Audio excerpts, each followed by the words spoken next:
અને કુદરતી આફતો માત્ર ઘરો અને રસ્તાઓને જ નહીં, પરંતુ હજારો બાળકોના શિક્ષણને પણ અસર કરે છે.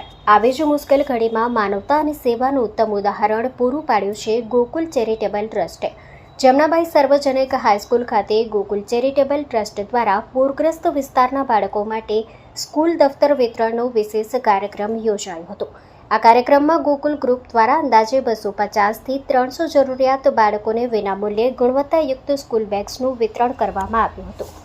આ પહેલનો મુખ્ય હેતુ એ હતો કે પૂર બાદ કોઈપણ બાળકનો અભ્યાસ જરૂરી સાધનોના અભાવે અટકી ન જાય. કાર્યક્રમ દરમિયાન બાળકોના ચહેરા પર ખુશી અને આત્મવિશ્વાસ સ્પષ્ટ જોવા મળ્યો. નવા દફતર મળતા વિદ્યાર્થીઓમાં અભ્યાસ પ્રત્યે નવો ઉત્સાહ જોવા મળ્યો હતો. આ પ્રસંગે જિલ્લા શિક્ષણાધિકારી પણ વિશેષ ઉપસ્થિત રહ્યા હતા. તેમણે ગોકુલ ચેરિટેબલ ટ્રસ્ટની આ સામાજિક પહેલને બિરદાવી હતી અને જણાવ્યું હતું કે આવી સેવાભાવી પ્રવૃત્તિઓ સમાજ માટે પ્રેરણારૂપ બની રહે છે. આફતના સમયમાં માત્ર સહાનુભૂતિ નહીં, પરંતુ શિક્ષણ માટેનો સહયોગ પણ એટલો જ જરૂરી છે. ગોકુલ ચેરિટેબલ ટ્રસ્ટની આ પહેલ એ સાબિત કરે છે કે નાનકડો સહયોગ પણ બાળકોના ભવિષ્યમાં મોટો બદલાવ લાવી શકે છે. શિક્ષાનું દાન એ શ્રેષ્ઠ દાન કહેવામાં આવે છે અને આજે જ્યારે વલસાડ ખાતે આટલી મોટી તકલીફ આવી છે ત્યારે ગોકુલ ચેરિટેબલ ટ્રસ્ટ પણ આગળ આવ્યું છે, ખાસ કરીને બાળકોને શિક્ષામાં હેલ્પ થાય એના માટે લઈને. શું કહેશો?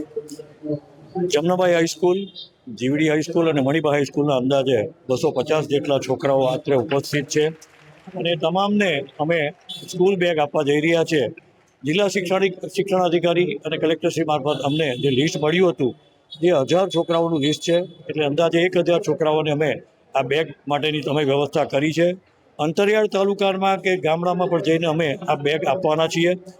પૂરગ્રસ્ત વિસ્તારના જે છોકરાઓની મુશ્કેલી આપણે સમજીએ છીએ. અનેક સંસ્થાઓ મદદે આવી, પત્રકાર મિત્રોએ પણ એમની વ્યથા લોકો સુધી પહોંચાડી અને એને કારણે ઘણી સેવાકીય સંસ્થાઓ ત્યાં પહોંચી અને જે કંઈ પણ દાન અનુદાન કર્યું એ માટે અન્ય સેવાકીય સંસ્થાઓનો પણ હું અત્રેથી આભાર વ્યક્ત કરું છું.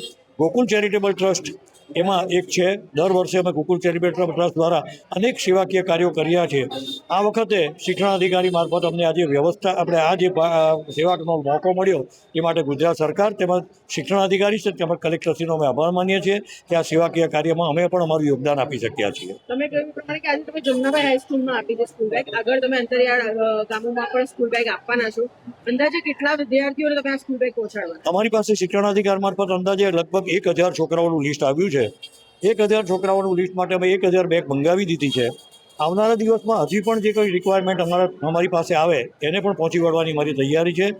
પણ કોઈ પણ છોકરું જે અસરગ્રસ્ત છોકરું છે એ સ્કૂલ બેગ વગર ના રહી જાય એ ગોકુલ ગ્રુપ ચેરિટેબલ ટ્રસ્ટની પ્રાથમિકતા રહેશે.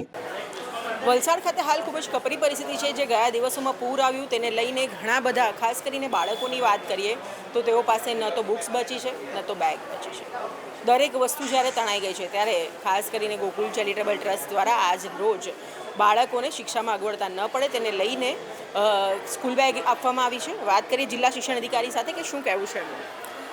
સૌપ્રથમ તો હું ગોકુલ ચેરિટેબલ ટ્રસ્ટનો આભાર વ્યક્ત કરું છું કે અમે જ્યારે સર્વે કર્યું અને સર્વેમાં આવ્યું કે 2700 જેવા બાળકો પાસે નોટબુક કે બુક્સ નથી, બેગ્સ નથી, એટલે એમને આહવાન કર્યું એટલે તાત્કાલિક એમણે એવું કહી દીધું કે 1000 બેગ અમે આપીશું અને આજે એમનું વિતરણ કરવામાં આવ્યું. ટેક્સ્ટબુક તો પાઠ્યપુસ્તક મંડળે આપી દીધા, નોટબુક્સ પણ શ્રીમદ રાજચંદ્ર દ્વારા 20000 જેવી મળી, પણ બેગ બહુ જરૂરી હતી તો આજે એમણે આપી છે અને હજુ પણ એમણે અમને જણાવ્યું છે કે હજુ પણ જ્યાં જે બાળકોને જરૂર હશે તો અમે જરૂરથી મદદ કરીશું.